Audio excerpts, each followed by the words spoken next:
time. Here is what we have today. Iqembu le-EFF kuleli viki ledlule beline conference ebibizwa nge-NPA, National People's Assembly. Lapho bebehlangene khona amalunga onke e-EFF kusuka kuma province. Kodwa bekuhlangene nje nationally, bekuhlangene amalunga e-EFF beyokhetha abaholi abasha abazobahola iqembu labo kulesa phambili. Kulabantu abebekhona ke be-EFF, kubantu abagqamile eqenjini le-EFF. uDr Mbuyiseni Dlozi ubengekho. Lokho kokwenza ukuthi kuvuka imibuzo eminingi kubantu, kodwa basebethi abezindaba bazobuzela nathi esiwumphakathi kubantu abaku-EFF, ngoba phela vele mawufuna ukwazi ngifuna ubuza abantu abaku-EFF. Bambuza ke uJulius Malema ukuthi uphi uMbuyiseni Dlozi, kodwa impendulo yakhe ke ayizange isigculise njengami nje, ayizange ingigculise impendulo yakhe ngendlela aphendule ngayo. Lokho kwenze sazibuza imibuzo eminingi ukuthi ngabe uMbuyiseni Dlozi useseyilunga le-EFF na, uma uJulius esha amagama athi umuntu olapha ongekho lapha kule conference akalona ilunga le-EFF. Futhi wayengesilo kwasekuqaleni.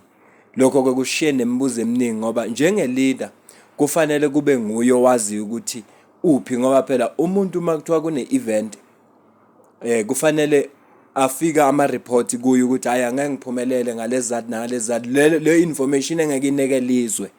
Kodwa ngicabanga ukuthi yena bekufuneka njengomholi akwazi ukwazisa umphakathi no, akekho yena la, kodwa mhlambe kunento esambambile. Kodwa indlela aphendule ngayo yenze sazibuza ukuthi kwenze njani.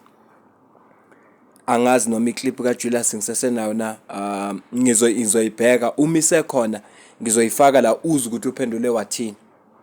Angiyibhekile angiyiboni okusho ukuthi iphumile, kodwa ke angibuyele endabeni enhlosweni yami yokwenza le video.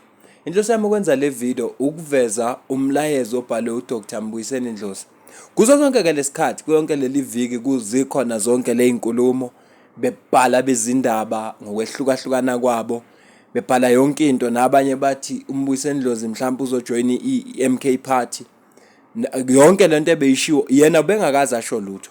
Kuko konke nje belokhu ezithulele, uvele wazithulela nje wangasho lutho. Zonke izinkulumo ebezikhona around yena uvele wazithulela nje, azange abhale lutho ku social media platforms wakhe, azange akhulume lutho namuntu, belokhu ethule nje sonke lesikhathi.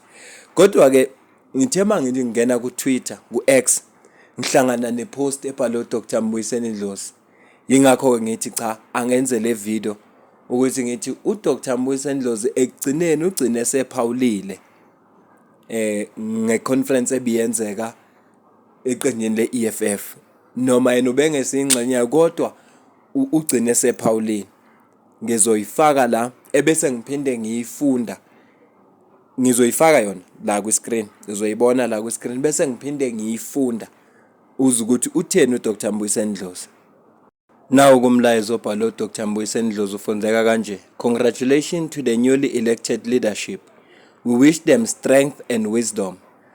Remember the duty to always conduct ourselves honestly and honorably in dealing with the EFF and the broader public. May you lead us with all dignity. Asinamona, asinanzondo. Phila ngonaphakade EFF. Merry Christmas and Happy New Year to everyone. I wish you all economic freedom in our lifetime. Wona kumlayezo lo awubhalile, ubongele kakhulu laba abaqokiwe eqembini le-EFF, wabafisela amandla nobuhlakani. Wathi abakhumbule njalo ukuthi baziphathe kahle, honestly and honorably, ngobuqotho nangenhlonipho ekudileni nje ne-EFF nomphakathi nje uwonke.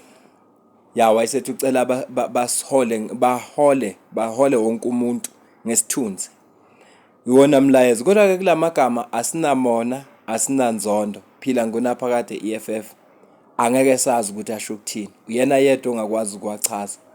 Uma singase sithi thina siyawachaza sobe sesisho ukucatshangwa yithi okungabe kungalona iqiniso nenhloso lamagama. Kodwa mhlawumbe bebabongela nje ukuthi wona mlayezo wakhe awubhalile emveni kwezinkulumo zonke ezibe khona ngaye. Ngiyabonga kakhulu, asihlangane kwividiyo elandelayo.